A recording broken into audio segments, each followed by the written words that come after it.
Capítulo 3 O Inverno da Alma. O Forte da Noite não pertencia mais aos homens.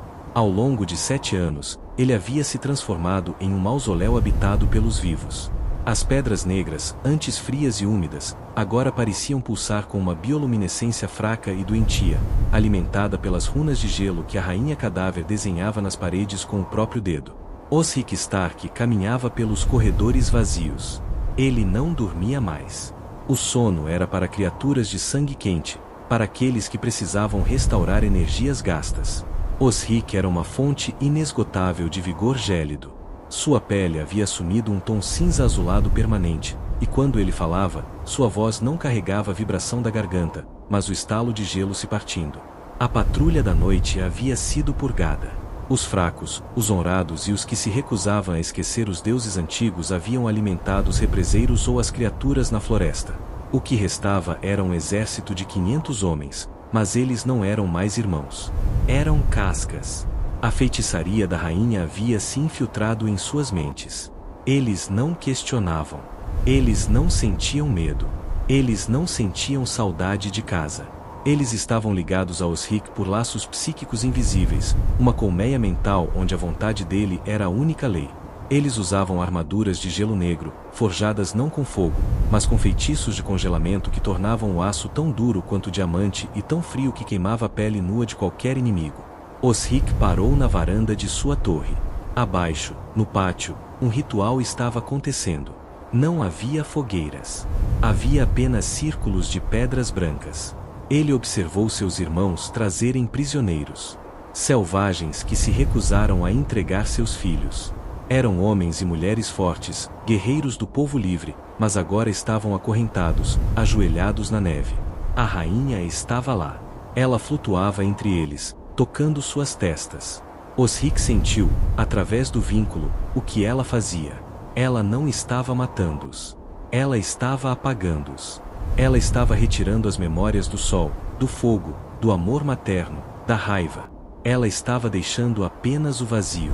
E então, preenchendo esse vazio com lealdade fria. Quando ela retirou a mão, os olhos dos selvagens mudaram. O marrom e o verde da íris desapareceram, substituídos pelo azul estelar. Eles se levantaram, não mais prisioneiros, mas soldados do inverno. Perfeição, sussurrou Osric. Sem dor. Sem conflito. Apenas paz. Mas a paz de Osric tinha um preço que o sul estava começando a perceber. Corvos não voavam mais do Forte da Noite. Nenhuma carta era enviada para Winterfell ou Porto Real. A muralha havia ficado em silêncio. E o silêncio, para um Stark em Winterfell, era mais alarmante do que gritos de guerra. Brandon Stark, irmão de Osric e senhor de Winterfell, era conhecido como o Quebrador. Ele era um homem de pedra e ferro, sem a imaginação poética de Osric, mas com um senso de dever inabalável. Os rumores chegaram a Winterfell não por corvos, mas por desertores. Homens que, milagrosamente, conseguiram escapar do feitiço da rainha antes que fosse tarde demais, fugindo para o sul, meio loucos, balbuciando sobre o Rei da Noite e sacrifícios aos outros. Brandon ouviu as histórias em seu grande salão. Ele ouviu sobre bebês sendo entregues aos demônios da floresta. Ele ouviu sobre seu próprio irmão, um Stark, copulando com um cadáver e declarando-se rei de um reino de sombras. Brandon não sentiu raiva. Ele sentiu uma tristeza profunda, do tipo que envelhece um homem em uma única noite. Meu irmão morreu há anos, disse Brandon aos seus vassalos, sua voz pesada no salão silencioso. O que está na muralha usando o rosto dele é uma abominação. E é dever da casa Stark limpar sua própria sujeira. Enquanto isso, no Forte da Noite, Osric sentiu uma pontada. Não de medo, mas de antecipação. Ele estava conectado à terra agora, e a terra sussurrava para ele. Ele sentiu os estandartes do lobo gigante sendo erguidos no sul. Ele sentiu o calor de 1000 tochas sendo acesas. Ele se virou para a rainha, que entrará no quarto silenciosamente. Eles vêm, disse Osric. Meu irmão. Ele traz o fogo. A rainha o olhou. Pela primeira vez em 7 anos, uma expressão cruzou seu rosto imutável. Desdém. O fogo se apaga, ela disse. Sua voz era o som de gelo trincando em um lago congelado. O inverno é eterno. Sim, concordou Osric, pegando gelo, sua espada, que agora brilhava com uma camada permanente de geada. Vamos mostrar a eles. Vamos mostrar a Brandon que ele não está vindo para uma guerra. Ele está vindo para o seu túmulo. E Winterfell. Winterfell será um belo palácio de gelo. A loucura de Osric não era frenética, era calma, lógica e absoluta.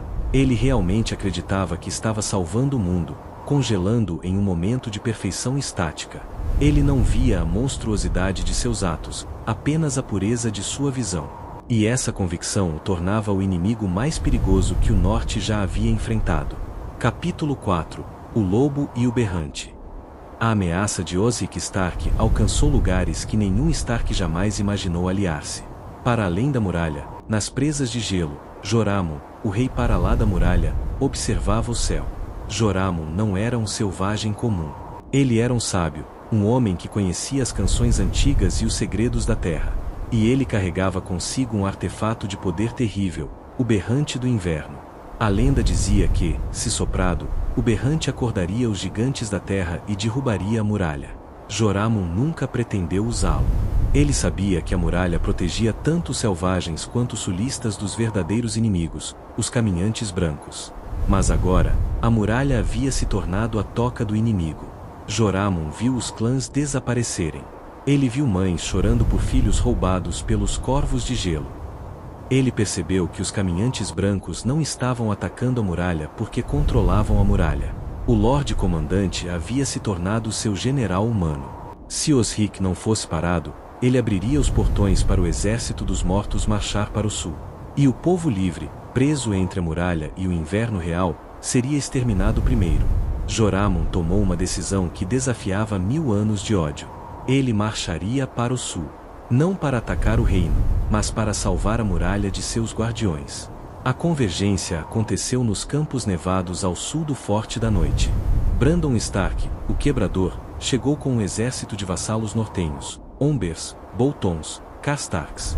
3.000 homens, armados com aço e tochas, bandeiras cinzentas tremulando contra o vento cortante.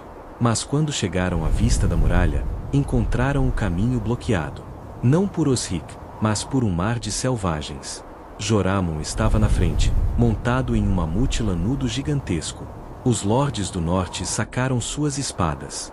Selvagens, gritou o Lorde Omber. Eles estão aliados ao traidor.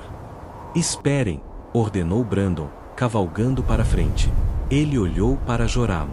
Ele viu os olhos do rei selvagem. Não havia a loucura azul neles.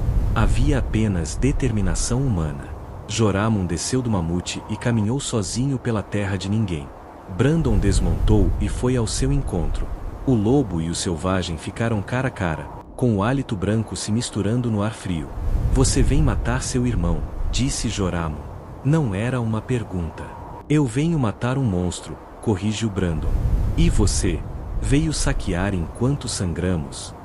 Eu vim garantir que o mundo não acabe hoje, disse Joramon. Ele tirou o grande berrante de suas costas. Era feito de chifre de auroque, com anéis de bronze antigo, coberto de runas que pareciam vibrar. Brandon olhou para o berrante com cautela. O berrante de Joramon. Você pretende derrubar a muralha sobre nossas cabeças? Se a muralha cair, o inverno passa, disse Joramon. Mas se o Rei da Noite permanecer, o inverno já passou. Ele está usando a patrulha para criar um exército de mortos, Stark. Ele está sacrificando nossos filhos para os outros. Se não nos unirmos, não haverá amanhecer para nenhum de nós. Brandon Stark olhou para a muralha. Ele viu as figuras negras e imóveis nas ameias. Ele sentiu a malícia irradiando do Forte da Noite. Ele sabia que seu exército, sozinho, poderia não ser suficiente contra a feitiçaria de Osric. Ele estendeu a mão, enluvada em malha de ferro. Por esta noite, disse Brandon.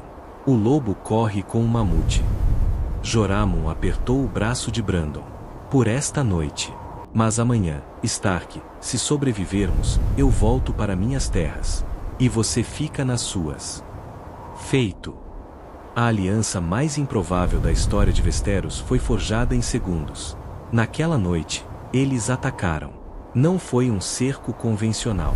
Joramon usou seus gigantes para arrombar os portões externos, enquanto os arqueiros de Brandon lançavam flechas de fogo para iluminar a escuridão eterna que Osric havia conjurado sobre o castelo.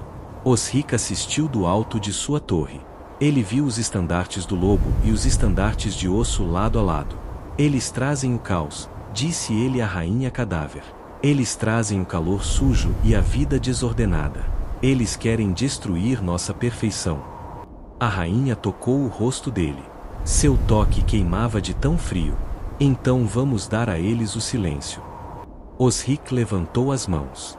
E os mortos no cemitério do Forte da Noite começaram a se erguer.